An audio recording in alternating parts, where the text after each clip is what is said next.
Eddie Hearn reveals staggering purse. Canelo could get to face Jake Paul with fight reportedly agreed.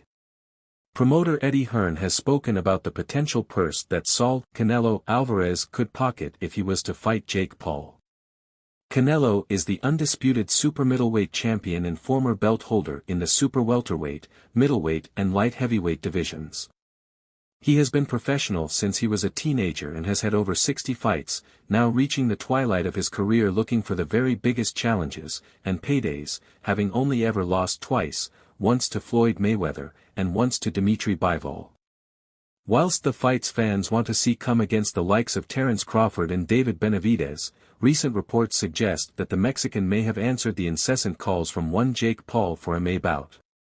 Paul is 11-1 as a pro fighter and largely made his name in the sport fighting former UFC fighters.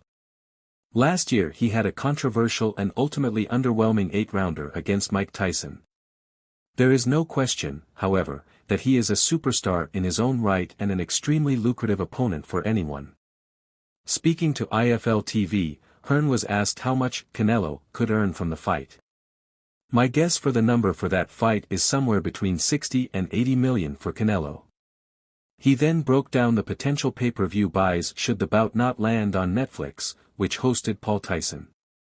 The fight does, on pay-per-view, at $90, the fight does potentially 2 million buys, which is $180 million of revenue, just TV revenue.